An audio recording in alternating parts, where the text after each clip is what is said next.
All right, folks, welcome back to another edition of the summer series here on the Property Couch. And today we are talking to an expat family who left Ireland and escaped the property crashes to build a 5-property portfolio right here in Australia, Ben. What else do we cover? Well, mate, it hasn't all been smooth sailing, though, has it, Bryce? We're talking about an off-the-plan mistake, but there's also a message in this story about keep going. Keep going. Even if you don't get it right the first time, try again. Keep going, folks. That's a wonderful message. Let's rip into the show.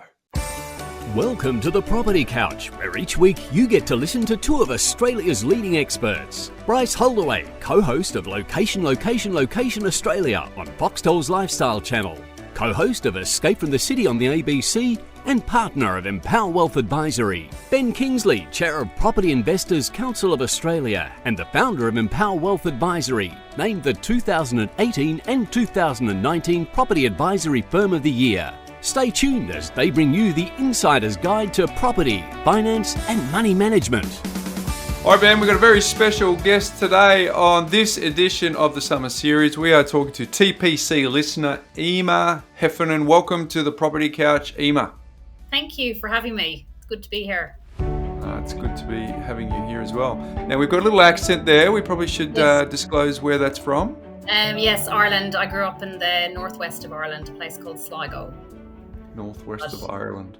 Yes. I am going to do a very, very terrible attempt at an accent, but we might riff it off throughout the episode. But thanks for joining us today.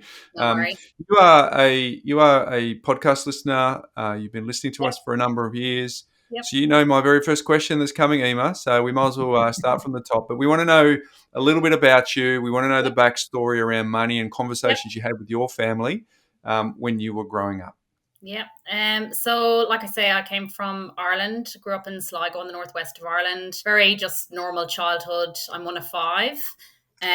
Second oldest. 2 brothers, 2 sisters. My mum was a stay-at-home mum. My dad was a fitter by trade and was one of those people who just did heaps of other jobs along the way. Just sort of grew up quite normal. My mum ran a bed and breakfast in the house for a number of years. So I helped out with that. We just sort of, everything was just easy. And like, I look back now and go, oh God, I wish my kids, had that type of lifestyle. Like we grew up in the country, on this nice house with some land and things like that. And again, like I hated it as a teenager, because I was like, this is in the middle of nowhere. I can't get anywhere. But now I see it and go, oh God, I wish I had all of that for my kids, so yeah, that was it. But yeah, pretty normal childhood by those standards. Yeah, well, I guess you mentioned mum was stay at home and dad was a fitter. So what were the observations that you were seeing around how they manage money? Was it osmosis, or did they have conversations with you? Not really conversations as such. Like I remember my mom, like every Saturday she would go in, do her food shopping, and she'd have my dad's check with her and she'd do the food shopping, she'd get the petrol, she'd do pay sort of all the things that had to be paid. And it's funny, like I kind of have developed the same habit, Rod, he gets paid weekly. So we would, I would do the food shopping on that day and get petrol and pay all the things that need to be paid. My kids get their pocket money on that day, like all of that kind of stuff that, you just have done the same thing, and it was more, I think, being one of 5 as well. Obviously there wasn't money handed to us all the time. If we wanted something, we kind of, as we got older, we had to save for it or work for it or whatever. We weren't really given pocket money and things like that. We just, you just went out and got it. And, we were never deprived of anything, but we weren't given heaps of things either. Was that a product of being in a situation where you didn't know what was out there because you grew up in the country? Yes, and so exactly. You were able to, it wasn't Xboxes or phones or anything like that? No, we didn't have any of that, and I think that's where I kind of think it was really when you go to school, obviously you see people that have things, and there's always people who, there's always that one girl who has the latest clothes and the latest everything. But for most of my friends, it was very we all kind of grew up the same. None of us had heaps of anything.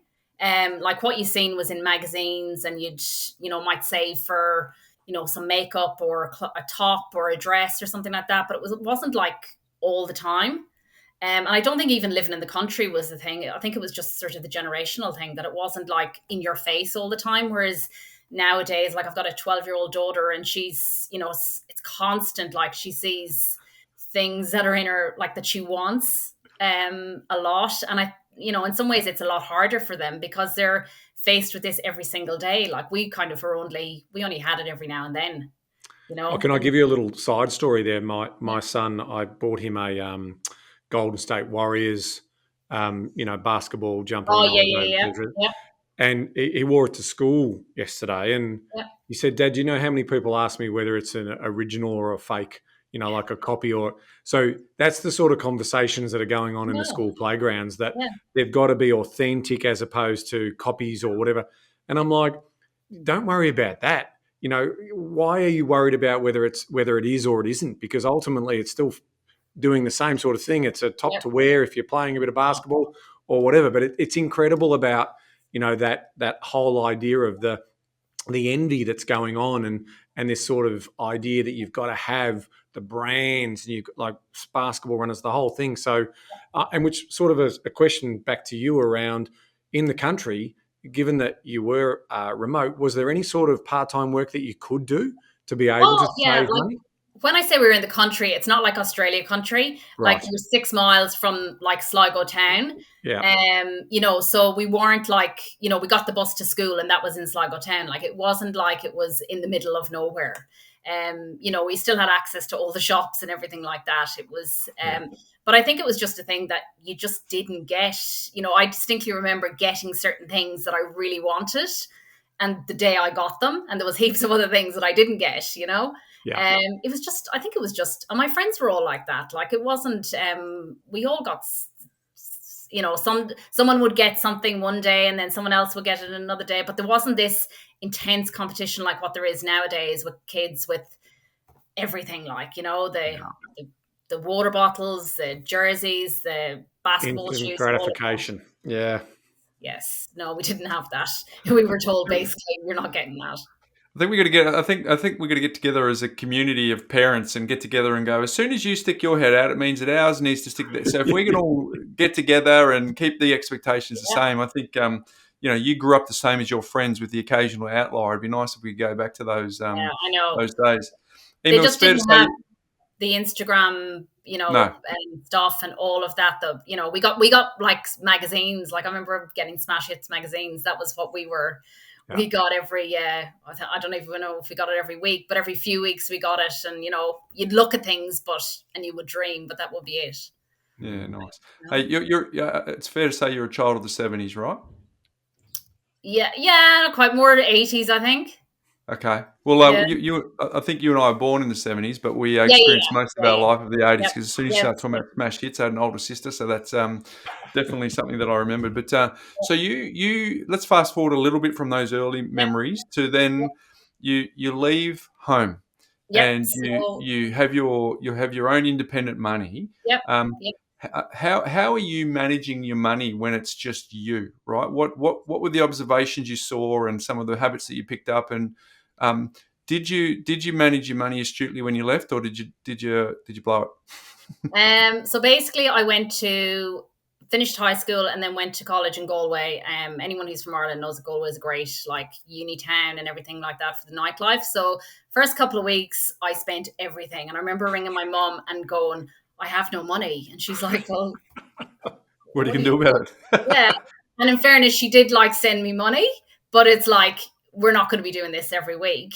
So pretty soon I sort of realized, well, okay, I need to manage my money. I think it was probably the first time of, okay, I have to feed myself. And, if I don't buy food, then there's no food there, kind of thing. So, after that, then I got a job. I had a regular job then sort of for the 3 years that I went to college, and I got a grant as well, so that sort of paid my rent, and then the rest I had to sort of live on, pretty much. So after that, I was able to, I wasn't basically live week to week, as long as I had enough to feed myself, pay rent, and go on nights out, then I was fine. And you mentioned that habit that you were building there where the money comes in, you get all the food booked, you get the petrol in the car if you needed a car. So it's that Well, sort. there's And no then what's car. There's no car. no car at that point. So food in the fridge, and obviously what's left over is the play money. That sort of. Yeah, it kind of didn't work. I remember a few times being at an ATM on a night out and waiting for midnight and getting the cash out of the ATM because we're still out. Or going to the college, like, because, you didn't have the tap then. So you go to the college bank and go, oh, I just want to check my balance. And you'd have like £5 in it. And you go, oh, can I just take that out? And you'd just be like, really just, on your last few pounds, and you just go and you're just living the life, like, had a great time, like, loved it. And then I had a summer in London as well, where that was another live week to week kind of thing. Great time. And I always say, if I never went to London, I would have never ended up in Australia, because I met a lot of Aussies over there, and that's how I ended up over here initially. Sliding doors moment. Yep. Yeah, exactly. So didn't really save anything, like, was just having a good time and enjoying it. And I'm, hindsight, glad I did that, because then as I got older, I didn't, had got over that phase of my life. Yes. So at what point did you go from paycheck to paycheck to actually putting more away for a rainy day? And was it just as simple as, oh, I'm sick of running out of money, or was there an epiphany moment where you're thinking, yeah, I really want to get on top of this money? Well, I went to spend 3 years in college, and then, like I say, I just wanted to go. I was just sick of studying, sick of, just needed some time out. So moved home for 6 months, saved money to come to Australia, like the 1-year visa, came over here, met my husband then early on, Rod, and I, again, was, just enjoying it or whatever. But then I was doing telemarketing, and I was like, oh, this is, like, no offense to anyone who does telemarketing, but you need to have a thick skin for it. Like, it's really, hard work. Rejection heavy. Yes. It's so hard. And I was like, I need to get a decent job. So I went back then. That was always my intention. I went back then and started to become training to become a chartered accountant in Ireland. So basically then when you do that, you have to sign a contract for 4 years. So I was like, right, now it's time to get serious and knuckle down. All of that. And what sort of age are we talking there? I was probably 20, 22, 23 at that stage. Yeah. So came back from Australia, and then Rod had no intention of coming over, but I was gone probably a couple of weeks, and he went, I've just applied for my Irish visa. So he moved over. And then, like, obviously with him moving over here, we, moved in together straight away. And then that's sort of when we started going, okay, this is what we want to do. The plan was always, I trained for 4 years, become a chartered accountant, then we have our wedding, and then we go back to Australia. That was sort of the plan. So kind of from then, we just went, right, we need to save. I was on, like, less than minimum wage when I started my contract as a chartered accountant, because they pay you so badly over, like, in Ireland, like, really rubbish, but you get good study leave. So so we did that. He worked the whole time. We bought a house in Ireland with a view to potentially keeping it, and thankfully in hindsight we sold it. Because why thankfully in hindsight? Because we bought it for €150,000. It was a townhouse. We sold it for 178,000, and they're now worth 100,000. Oh, okay. Yes.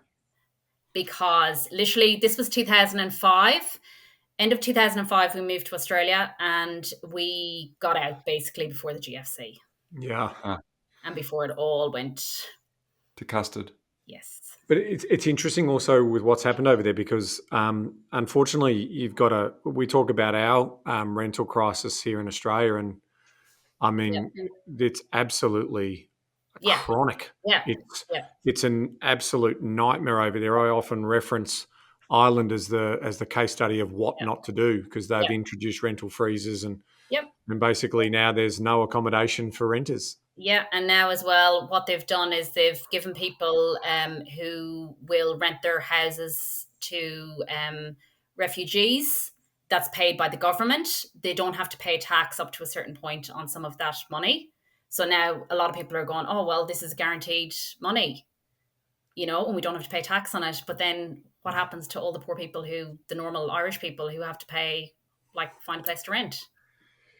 It's a complete mess. I Yeah, don't know yeah, how they let it get to what it's, yeah, but we're on a similar trajectory if we keep thinking that, the best way to solve problem is to bring, regulation in. What we need to do is let the market do its thing, yeah, and then it'll ultimately let people be able to invest, yeah, yeah. knowing that the governments aren't going to cut them off the knees. Yeah. Yeah. So I think, like, everything that's happened in Ireland, like, obviously it kind of, we got out when we did, because I remember, like, seeing we got offered a similar amount when we were about to move, and we're like, no, no, no, we want more. And then in the end, we ended up selling for what we initially got offered like 6 months later, and went, okay, we need to get out of here, like, and just move on. Thankfully. So then at least then we walked away with something. Yeah.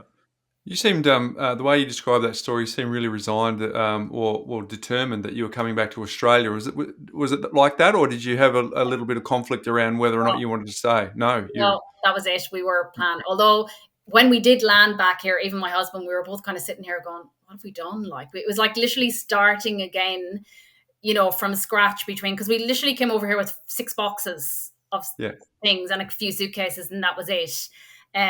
Because it just wasn't worth our while just carting everything over. This is obviously before we had kids. So, it took a while. It took a while to settle in. Like, it's great having all these plans, and then they materialize, and you go, "Oh God, did I do that?" Well, I mean, on retrospect, though, I Yes. know we're not going to unpack the whole story in one No. sentence, but No. well, I'm looking at your financials in front of me, and I'm nodding. Yeah. That hopefully the experiences has been as good as the financial situation. Yeah, absolutely, absolutely. It's just, I think, when I came from Ireland, obviously that was my whole life up to that point, and knew so many people and had such a big family over there and everything like that. And it was like, even though I had my husband's family here and they were fantastic, but it's still a big change when you do initially come over. But I've never regretted it. Like, it's always been a really good move. So, Emer, you're an accountant, so obviously very good with numbers. So you come over to Australia. Do you get a role over here quite comfortably, or is that what did that look like getting your first gig over in Australia? I had my final exams in 2005, just before I came over. Like, that was the plan. It was literally like, this is what we're doing. And I had an interview at one of the big four, like, the night before we flew out. And then sort of within a week, I got the offer. So I knew I had that in place. Like, and that was one good thing about having a piece of paper, is basically, that's so transferable that you can just land a job straight away. So yeah, I never had any issues getting work, thankfully. So you had 6 boxes, you had a qualification and a job lined up. So tell us, from that moment landing here to getting on the property ladder here in Australia. Tell us that story. Obviously we had to rent for a while. I mean, one good thing about leaving Ireland and knowing that we were leaving was that we didn't leave with any debt. Like, we had no debt. Like, in Ireland, when things were booming, like, people were it was just spend. We didn't do that because we had to save for a wedding and we knew we were coming over here. So we just left there. We didn't have a lot. Like, we had some money from the house after it sold, but so we rented for a little while, and then we bought a unit in Sutherland in New South Wales. And that was just sort of the first step, just to get on the property ladder. And then we had our son, Joshua, who's now 15. And once he was 1, then we moved to Helensburgh, which is just north of Wollongong, New South Wales. Soon after that. So we sold the unit to buy the house in Helensburgh, which we're still in. And how much planning went into that sort of sequential order at that time? Like, when you were sort of thinking, right, we've got some money, let's get a property, let's, rent money's dead money. And then to time the idea of then starting a family, is that sort of... that was all, like, I'm very much a planner, like, to the point that even when I went on maternity leave, I'm like, right, we've got X, this is what we need to cover the mortgage. And then I go back to work, like, and that's it. That was always, like, I've always been like that. I've always sort of run the numbers and, see what we have and things like that. So you're a spreadsheet queen? Yeah. Yeah, that's all good with your pivot tables and all of the sort of fancy... No, not so much. No. I'm just more put it in front of me and just, don't do anything too complex. Yeah. Now I noticed that that in the bio that we've got from you, you are using the More platform, and you're saying for Money Smarts and loving it. So can you give us a little progress update in terms of what you are using more for and how that sort of money management is working for you? The more it's sort of more the asset side of things. Yeah. Okay. But the money platform, like we put, like I said, Rod will get paid weekly, I will get paid monthly. So X amount of money will go into one account, and that's our spending day to day. The food shopping, the petrol, the pocket money, to the point that one day my daughter said to me, "Are we poor? Like, do we not have?" I showed her my bank account, and I said, "There's like $14 in there," and she's like, "Do we not really have any money?" And I'm like, "That's what we have until the next day." So trying to kind of get them to think, because they know that Wednesday is the day that they get their pocket money and stuff like that. So, and like then everything else goes into an offset account. So I do have a couple of offset accounts. One would be the rental account, would be one offset account, because I like to keep all of that separate because it's just so much easier. And then because like I literally don't think of that as our money. I think of that as just, an external thing. And then we do have a holiday fund, and then a bills one, and then just the offset account, which again, I don't consider our money. That's sort of there to, pay off everything else kind of thing. No, and I'm hoping that all of those offset accounts are pointing towards your principal place of residence home. Yep. Not good.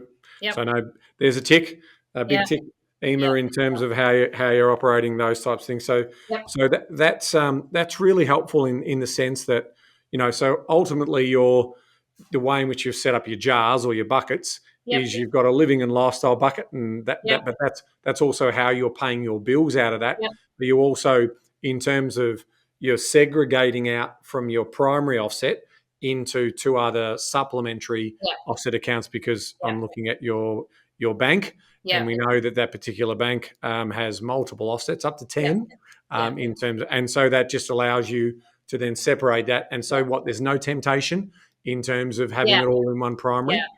We used to have a credit card as well. Like I've never sort of been one for huge credit card debts. I think when I came back from Australia initially, I did have credit card debt, and I was like, no, this is horrible. But so we used to have credit card, and then we'd we'll just spend it and we'll, pay it back. And whereas now we're like, let's just spend our money, and we spend our money and enjoy it. And then, but it's our money. You're kind of less reluctant to spend it or something. Whereas credit cards, I feel like sometimes, personally, you're just like, it's not really our money. So are you 12-month planning in some of your work around the spend? Because ultimately the reason why a credit card can work is because people are saying, well, I've mapped out the next 12 months of spending, and that allows us to, so it doesn't matter whether it's you're tapping it on the credit card or using your primary account, you just obviously get the interest-free period, which saves you money in the offset. Do you do that sort of annual planning around indicative spending? Yeah, we know pretty much when things are due. Unfortunately, from sort of February to May is our really horrible months, when everything seems to be due. It's just worked out that way. So we know, my husband's pretty good at tracking that. He looks after the cars and all of that kind of stuff, and house insurance and those kind of things. And we know pretty much when things are coming up. So very good. So you sell this first property in the Sutherland to buy Helensburgh. You're there. That's still your principal place of residence now. Yeah, that was going to be a start. I was planning on a bigger house, and then I went, you know what? I don't want it. I love where we live. I love the street. I love, and the house is big enough. Someone still has to clean it. So I'm like, no, just stay where we are. And it's a 4-bedroom house, so it's not tiny or anything. So yeah. Well, I think there's some gold in that. So talk us through that. So you've gone through, I want to upgrade, and then you turned on that. What? So can you give us an extra layer on why you did U-turn?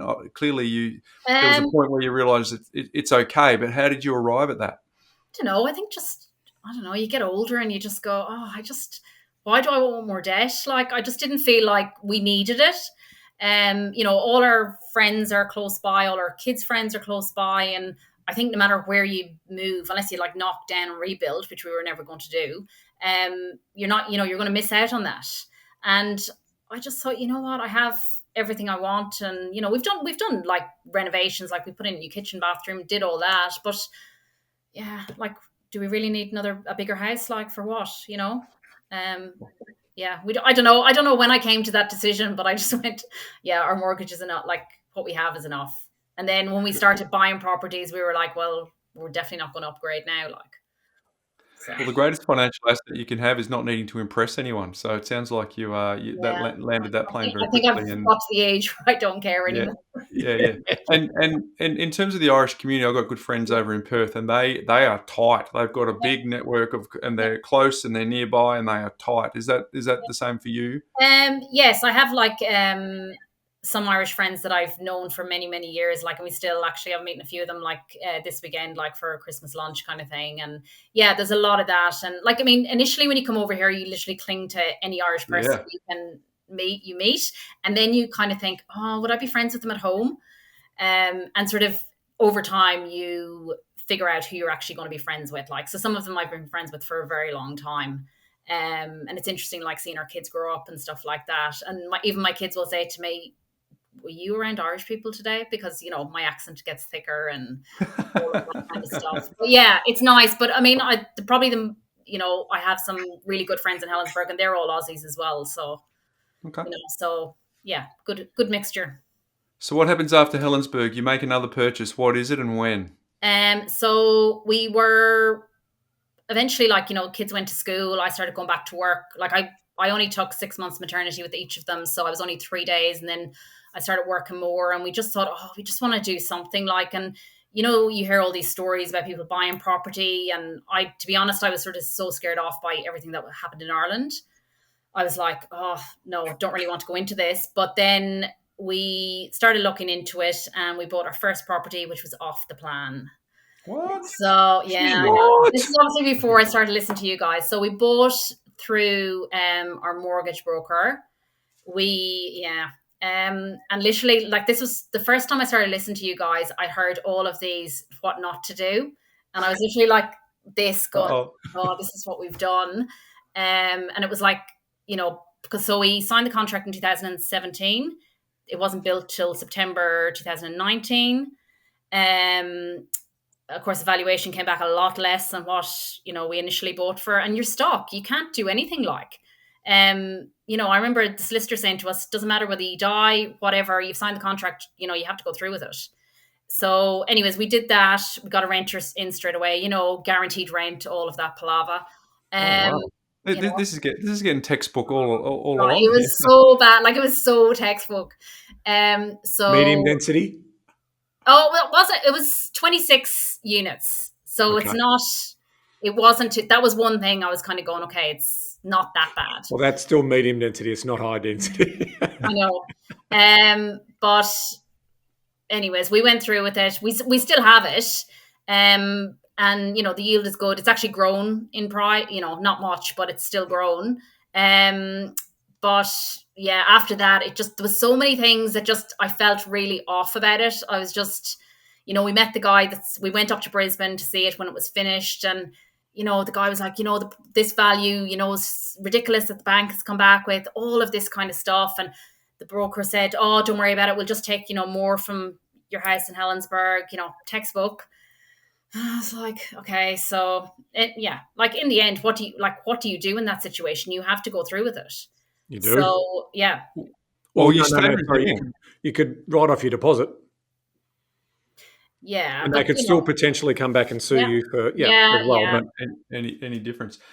Emer, we're glossing over this with a smirk on our face, right? But let's just go back to this is for the benefit of the listeners, right? What was the message? What was the conversation? What was the mortgage broker saying to you? What was giving you confidence to go ahead? Because it's obvious now that you've listened to the podcast, but back then you would have been full of optimism. You would have been thinking about the future. You would have been hoping that it grew. So what were the conversations and the messages that you were hearing at the time? Oh, like the broker was saying, look, don't worry about it. The banks are really, strict at the moment. They're being just really overly cautious and all of that. And yeah, just constantly assuring us. And the guy that was selling it was, he was, emailing us and going, this property is great. And, I don't know what the banks are talking about. Basically all the things you guys have said.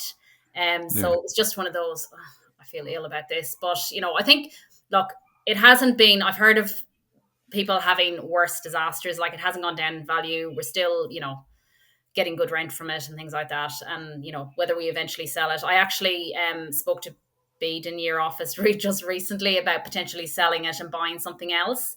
And he did say, he goes, look, you're going to be out of pocket like 50 or 60 grand just to get back to start again. Like, do you want to do that? And it's, it's a lot of money just to leave on the table. So for now, we're just going to stick with it and see. Loss aversion kicking in. There's so much to talk about here with these. Let's stay here for a bit. But the other issue is, even if we sold, we may not get the way lending is now. We may not get back in. So that was the other concern. Yeah, I was like, I don't want to leave, And that's a fair enough concern. But to Bryce's point earlier, he was saying, like, before we got the poor valuation, before it took 2 years to build, and obviously the mortgage broker must have been working in cohorts with the property spruiker. So, whether they got a commission or a kickback. Yeah, they did. Oh, they did? So did they disclose that? Yeah, they did. Yeah. Okay, so that's at least something for you in terms of the broker who's told you to go and buy an investment property, he's getting a kickback on that. Obviously, the selling agent, the spruiker, is also getting a huge commission in terms of what's being paid there. How did they pitch it to you? Like, was it the classic? This will cost you less than $25 a week to hold. Did you get the classic sort of 10-year projections and also the tax depreciation? So was it a real big tax sell and low cost to hold, or was it a not so much? To be honest, I was actually surprised when I got the depreciation report and went, "Oh wow, this is huge!" Like, but then I was like, what was interesting though as well, I remember the day we settled, and I remember getting, like, we got a bottle of champagne, we got all these knick-knacky things, and I was like, oh, this is cool. And then the second property we bought, it was like, we got nothing, But then I realized, oh well, we actually paid for that bottle of champagne. Oh, and the knick-knacks. Yeah, exactly. And everything that goes with it. Yep. Yeah. And but that's opportunity cost. That's what they do, and lesson learned. And I just say to anyone who will listen, do not buy off the plan. Yeah. Emer, I'm not proud of this, but I used to have those conversations with clients around to expect the valuation to be low. I can put my hand on my heart. I was a bit of an enthusiastic amateur at the time, where I just did think that the valuers were out to get us, and I thought that there was, because there was a 2-tier marketing spiel that was happening in Queensland at the time. This is sort of early 2000s, and I'm just thinking, well, these valuers are ignorant and they don't know what they're doing, because they don't know me. I'm not trying to rip anyone off. And but what they were doing is they were blanket approach. And in hindsight, I wasn't getting clients into the best properties, But these were properties at $250,000 and $270,000. So I can put my head on the pillow very comfortably at night, knowing that that they're okay. But that is something that I'm very familiar with, and I'm not proud to say that I'm very familiar with front-footing valuation issues that come from that. So, but you go borderless on this property, so you go across the border. So, well, in fairness, we knew New South Wales we weren't going to get anything. Yeah. We knew there was nothing. So I was wary in some ways of going to Queensland, because I was like, I don't want one of those high rises. Like, initially we had gone to somebody else, and they were offering, so you borrow as much equity as you can. You use X amount for the deposit, and then you use the remaining equity to make the repayments. And then you pay off your home loan quicker. But then I was like, but you're left with all this debt on the other side. It's like, you can pay off your home loan, but like, what happens to the other side of it?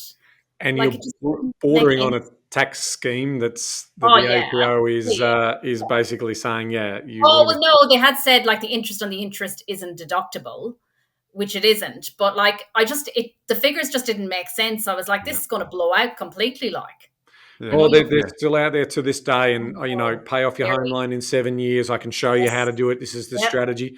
But to your point, you go. But you end up with another mountain of debt the other side, and that's what they don't tell you. It just shifts the debt, which true. I mean, in terms of, now, some people might claim that the interest on interest is tax deductible if there's been some attempt to make some repayments on it.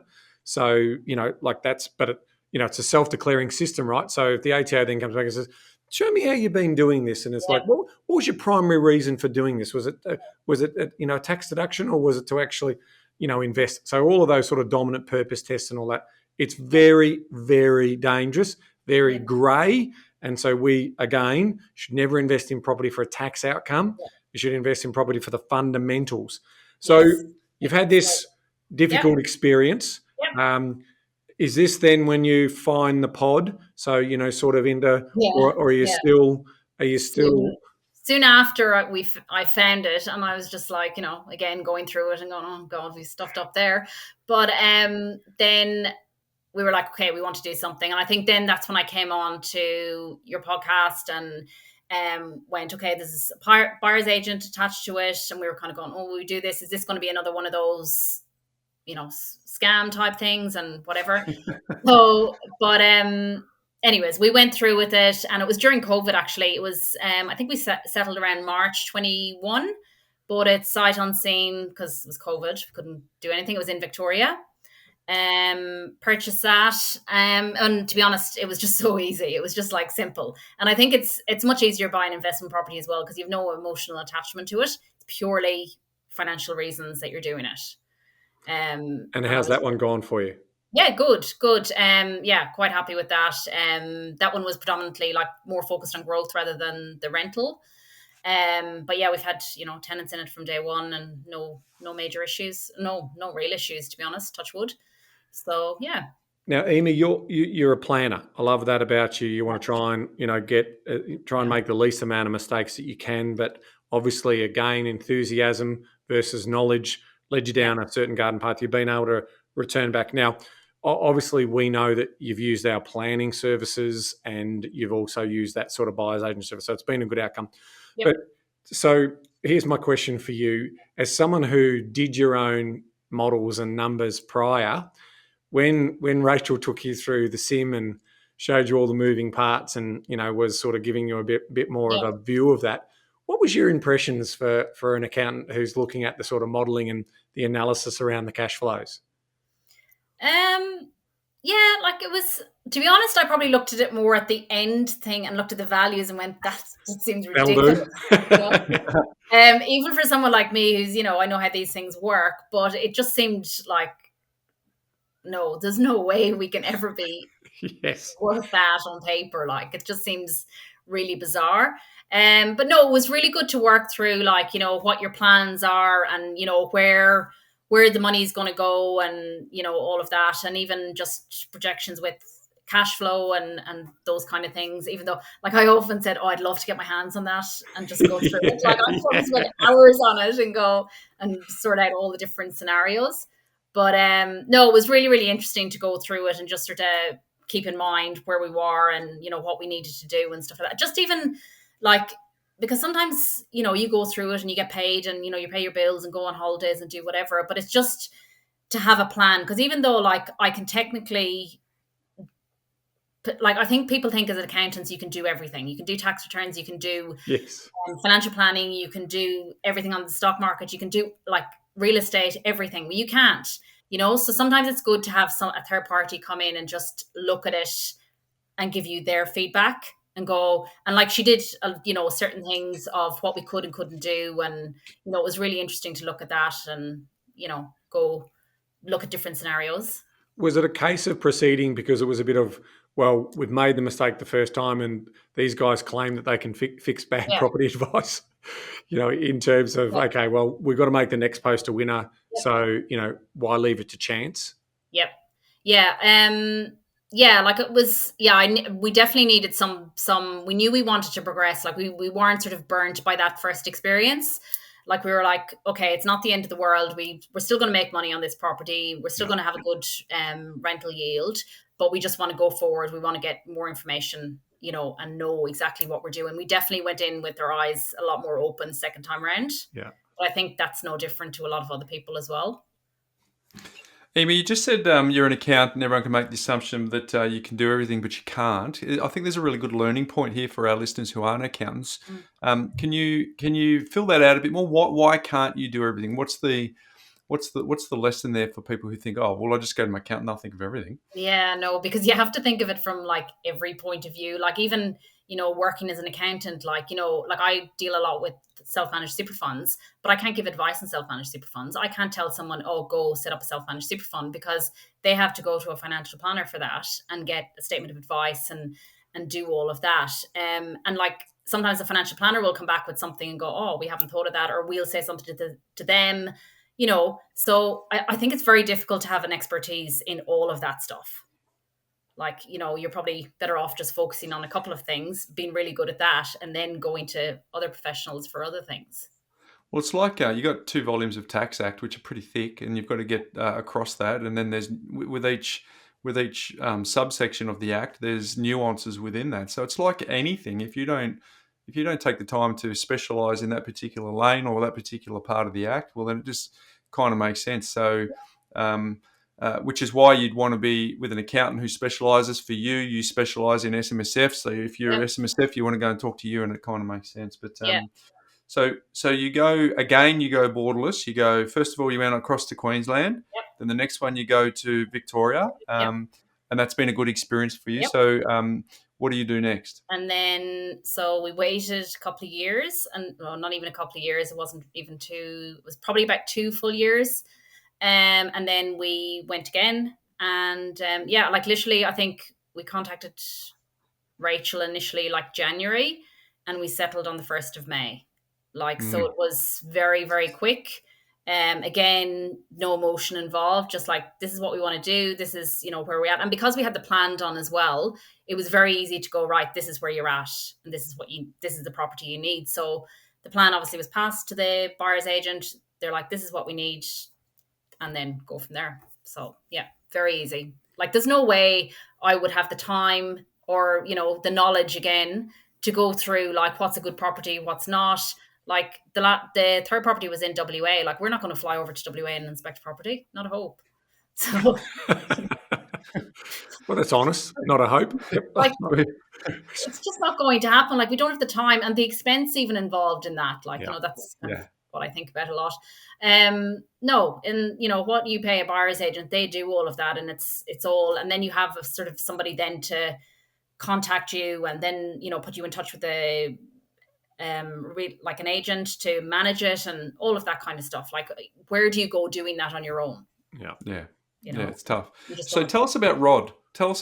So it seems like you're very resolved and very focused on the property journey. Like, you're just recalling this stuff pretty quickly. What about Rod? Is he equally as interested? He is definitely interested. He was the one who was like, oh, we need to do something, whatever, I've heard all these stories and whatever, but he allows me to do these things. He'll say to me, look, I trust you. But at the back of it, he's very much on the journey as well, because both of us from probably day one, I would say, like, we put everything together. No matter who was earning what, we always had the same money. Like, it was always ours. We always going, okay, this is the goal. This is what we need to do. Like, neither of us, like both of us, I think, would be quite respectful in terms of like spending money and that. Like, none of us would go crazy without, telling the other person, or this is what we do. And so I think he's just always just been, okay, this like focused on the end game as well. Like, we have a plan in mind as to what we want to do in retirement and things like that. And, that's what we're always both on the same page. He probably like he laughs at me sometimes when he sees a spreadsheet. He goes, oh, you love all this stuff, don't you? And I'm like, no. I said, I feel like I have to do it because, but I am the one that takes charge of it, and probably wouldn't let him do it either. Even if he wanted to, that's just the way I am. But he's very much in the background, working away, very aware of, what's going in, what's coming in, what's going out. We're just sort of trying to work towards a common goal, I suppose. So, Emer, you sound really quite relaxed and very comfortable where everything sits, right? It doesn't feel like you're very phased. It's not. I mean, for some people, having a look at, multi-million-dollar property portfolio, yes, a large amount of debt associated with that. Yeah. But it does feel like, to me, you're very calm about sort of what this story looks like. What's giving you that sense of calm, that sense of peace of mind, in the fact that, there's a portfolio of 4 properties, and also, a fair bit of debt attached to that? Yeah. Well, I think sort of like I kind of separate like our main property from the investments. And for us, like that's where, the focus is to sort of pay that off as quick as possible. Obviously, during COVID, that was, thankfully we both kept our jobs, so that was quite easy to do to smash that. But obviously, since interest rates have risen, the tides have turned on that a bit. But I don't know. I think I look at it from a long point of view. Like I always thought, like when we buy property, and that's probably why we've held on to the one in Queensland, is because I don't think it's like if it was performing really badly, I'd be like, okay, we need to just cut ties and be done with it. But I always think like, let's look at this for the long term. Like we're going, like I always listen to you and say, how you say like the third decade is, where you make it. And that's kind of what I focus on and think, look, at the end of the day, if it all went pear-shaped, I can just sell everything.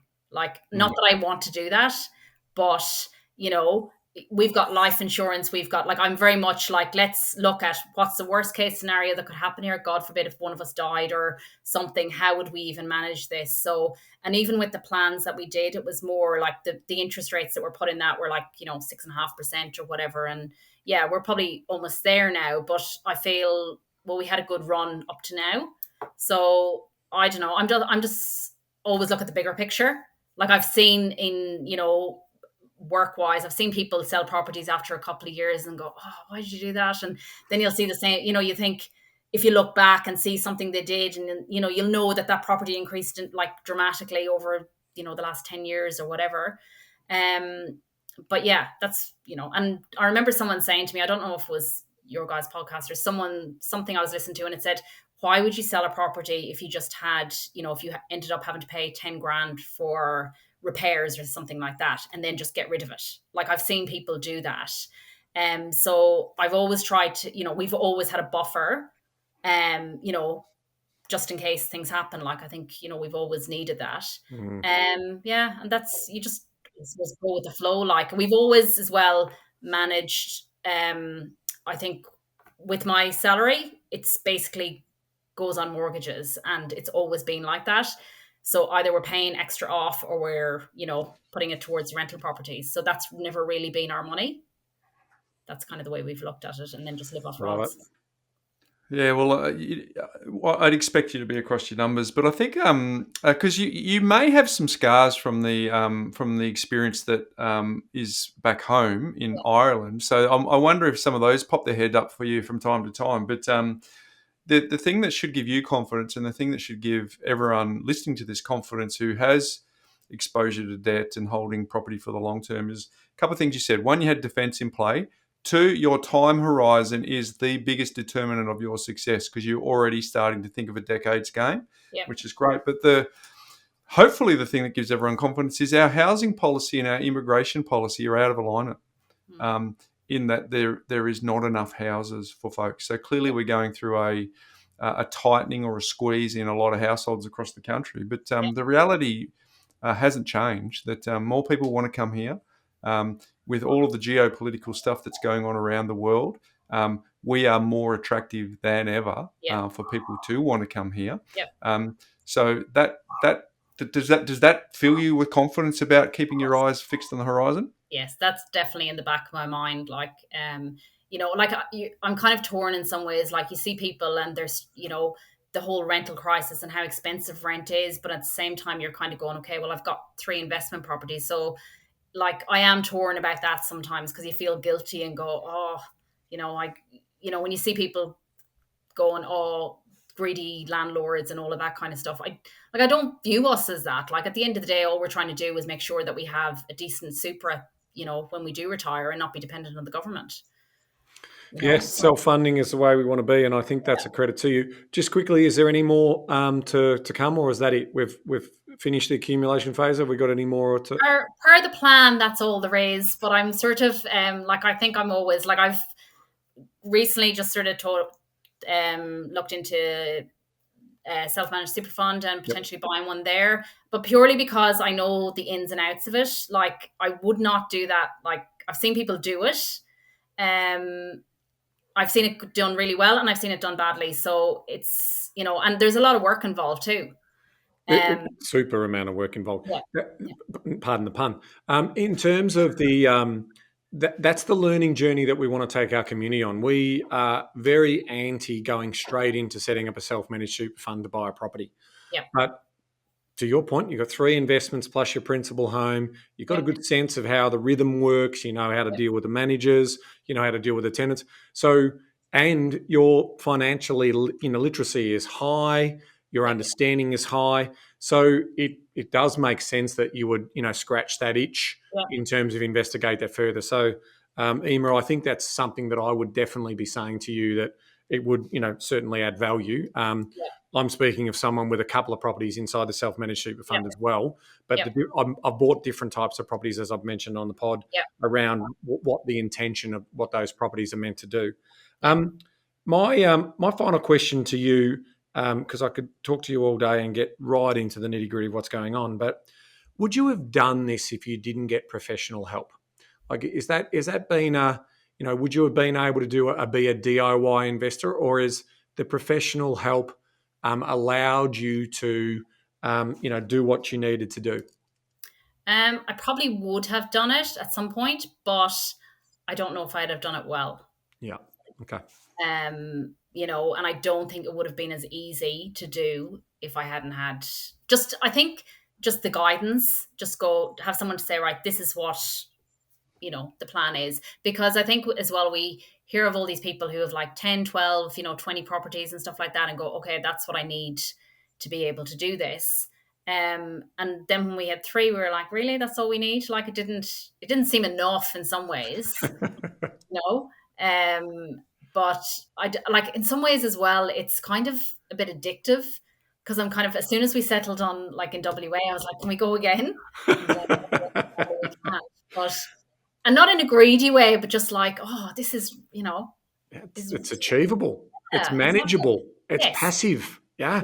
Like you are in the accommodation business. That's the reality. And everyone sort of talks about McDonald's being in the burger industry. They're not in the burger industry. They're in the land business.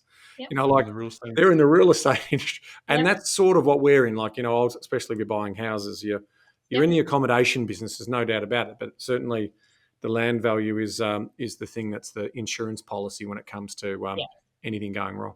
Yeah, definitely. I think there's so much to reinforce here, like in terms of it's not until you actually get your own principal place of residence and 3 investment properties where you get that epiphany at the end. You go, oh, is that all I need? I'd probably be keen to buy another one, because for a lot of people who are listening to this who only have their home and no investment properties, or don't have any real estate, the thought of getting to 4 properties seems overwhelming and daunting, and they could never see their mind get there. But the thing is, you walk a mile, you see a mile. You get there, you've walked that extra mile, and then you get a different perspective and you get a different view. And I think you are able to demonstrate that. I think another one of the lessons that I'm loving from this story to Emer is you are the model of what we've talked about for 400 plus episodes, where it's buy your home, pay it off as quickly as you can, and get 2 or 3 investment properties and combine it with your super, and then that's going to get you a very, very comfortable retirement. And you're in that lane now. You're in your 40s. You've got 2 children. You've got careers, and in the same time that you're paying off your home, you've decided to accumulate other assets as well. And I'm sure with you being in SMSF specialised, you probably optimise your super as well. But it's a really awesome tale to tell folks that that's it. Queues in the rack. 3. Then, so you remember you've got to get into real estate and wait. Well, you're now in real estate and you're just waiting. It's over time.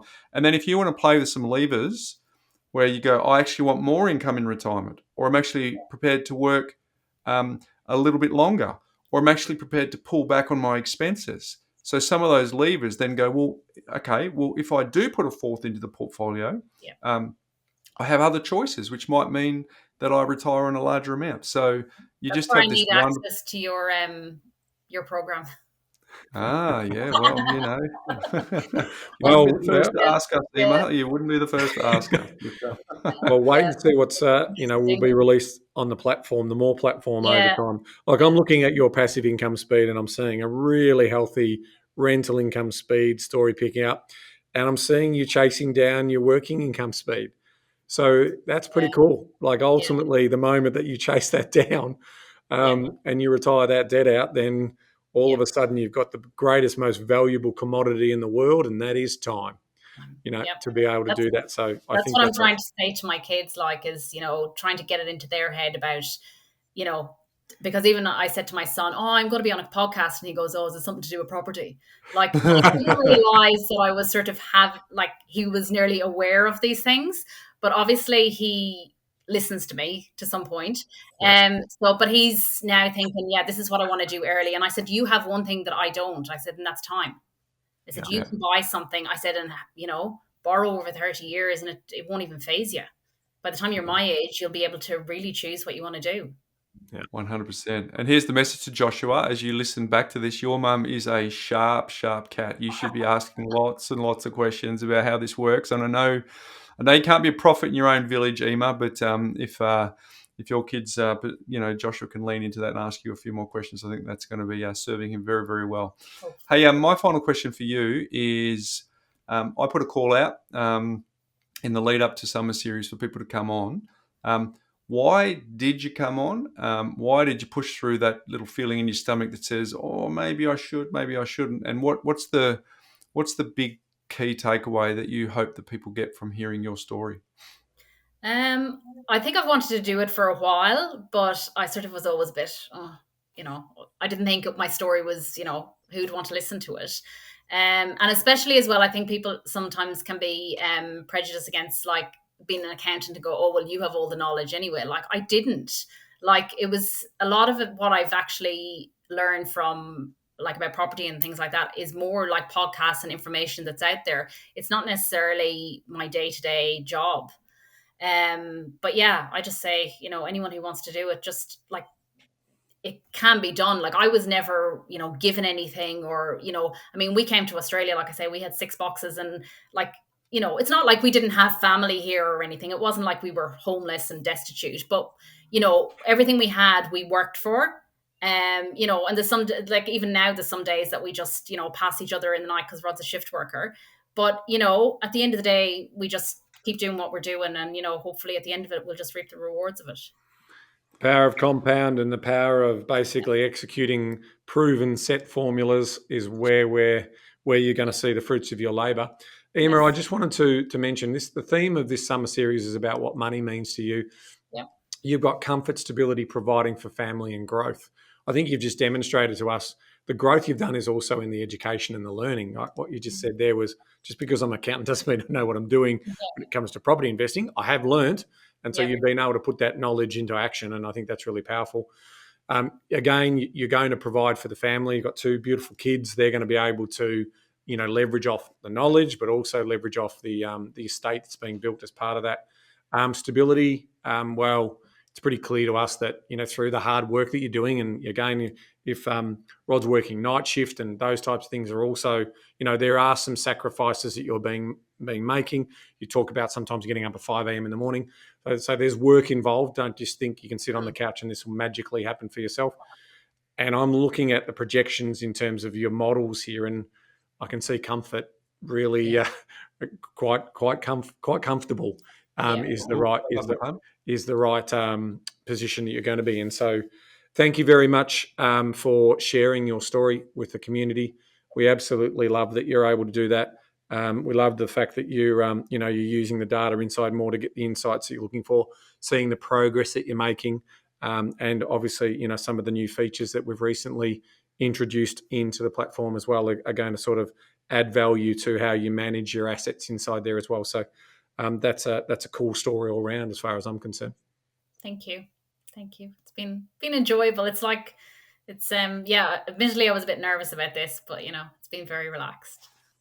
Well, I'm glad you pushed through the nerves because you said you didn't have a story to tell. I think anyone who's just listened to this interview would beg to differ, and it's in the weeds that most people get the nuggets of gold from our summer series, where someone how you tackled debt, how you looked interstate, how you approached advisory work, how you decided on which properties, how you thought, well, my life's busy, so therefore I need some help to get it done. There are so many like tons of 1%ers here in between all the big nuggets. So on behalf of everyone here on the Property Couch, Emer, thanks for joining us on the Summer Series. Thank you very much for having me. Pleasure. There you go, Ben. Once again, another conversation that we'll never get sick and tired of having. What a wonderful story Emer's was. Yeah, I mean, it's a classic case of she's had a great life. Like it's been a lot of fun. She's enjoyed every step of the process. There's been lots of learning lessons in there as well. But going to university, having that sort of university lifestyle, but then taking that lifestyle pivot. Basically things are going to get more serious. So had the adventure, travelled, met the future husband, and then we started to get serious about what our story looked like, and then planning for kids. So putting all that in order. Maybe that's her chartered accountant sort of, trying to minimize the mistakes. But what we did learn is mistakes were made. She was influenced by someone, a professional who was going to say, well, I know someone who can get you an off the plan apartment. Well, I had all of the wrong settings in terms of the guaranteed rental, all the stuff we often talk about as well. But I love the last comment was, I wouldn't have done it without professional help. So, the buyer's agents that she's used, the borderless investing that she's been able to do. So, if I was, looking after her and looking at the plan and advising her in terms of what we've done, it's a good story, because ultimately after that first mistake, getting serious and then planning to become what you plan to become, putting that professional advisor in play and then executing on that plan has resulted in a great outcome for their family. And I just can't wait to see the magnification and the compounding power that's going to occur in terms of that portfolio over time. Emer and her family are definitely going to be successful. She was a wonderful human for us to have a conversation with, Ben. What I liked is the contrast last week. Remember when we were chatting with James? We talked about the enthusiastic amateur at the coalface. At this end, we've got another part of the spectrum where you've got Emer, who's an accountant, where the perception is, well, the accountants know everything. And to quote her, she goes, an accountant can't do everything. And I think that's a wonderful takeaway for everyone listening to this, because it's easy to say, sure, the accountant should know everything. But it's kind of like saying you go to your general practitioner, your GP, and then saying, well, they're going to know everything about the ear, nose, and throat, or they're going to know everything specialist about knee reconstructions, or they have a very good general understanding of medicine within the body. But when it comes to something that's very specific, they refer you off to the ear, nose, and throat specialist, or they'll refer you off to someone who can help you with your knee reconstruction. Accountants are no different. They have a wonderful understanding of tax laws and all of the code that they need to be across. But the same thing, and unless that accountant chooses to be a specialist in how to account for people who invest in crypto, how to account for people who invest in art, how to account for people who invest in property, unless they choose to have that speciality, it's actually a work of fiction to assume that they understand everything. And I just think that was a wonderful experience for our community to go, yeah, because you could hear from her. She's smart. She's articulate. She knows her numbers. She loves spreadsheets. She's across the detail on her property portfolio. And she said, hey, accountants can't know everything. I just think that's a wonderful take home for everyone to think about. Yeah, I mean, I've reflected on, that conversation, and I also read a book, the Charlie Munger. Obviously, we lost the great man at the end of last year, and so I'm revisiting some of his principles and so forth. And one of the big principles in there is temperament. And, temperament is about emotion. And in terms of how Emer was looking at things, like, oh, that was a mistake. But she didn't get emotional about it. She didn't get angry about it. She said, how do I fix it? And so that's what in terms of listening to her talk and about how she approaches things, I just got this sense of calmness and this sense of we can do this. We've still got this, and we can reset and go again. So I think it's a nice little message in there for those people who we've always talked about how money controls people and it controls their emotion. Hopefully you got a good sense of that temperament, that calmness, and then realizing that can't do all this myself, getting some professional advice to help with that confidence and that calmness, and then being able to execute on that. So I think it's a great story, and all credit to Emer and her family for taking action in terms of what they've done. Well said, Ben. It is a credit to Emer and her family. So thank you for coming on, Emer. I think there's some wonderful messages that you can share with our community, and I think they'll be really grateful for that. So, mate, we are 7 summer series down, and 1 to go to make our 8th. But here's the count, Ben. We've had 4 of the ladies and 3 of the fellas, right? So the big question is, are we going to have a fella or a lady next week? Well, good news for the ladies is we've got another wonderful guest. We've got another female. Thank you to all the ladies who have joined us on the summer series over the break, Ben, because we did put out the challenge, we did put out the call, and our female listeners did respond, and it's been wonderful to have the conversations with these incredible property investors, mate. But so again, Emer, thanks very much for contributing, mate, and we love the summer series so far with 1 to go. Well, that's right. And if you're just catching up and picking up because you've had a great summer break, hey, time to binge these episodes. If you haven't already done that, go back to the start of the summer series, build up with us, take the journey with us. And with Australia Day falling on a Friday, you got a 3-day long weekend coming up next week. So it'll land on, 3 o'clock on Thursdays is normally when we drop them. So if you're catching up, go back to the start of the summer series, rip through them that way, because I think you'll get greater value out of them. But anyway, until next week, Bryce, knowledge is empowering, but only if you act on it. See you next week, folks.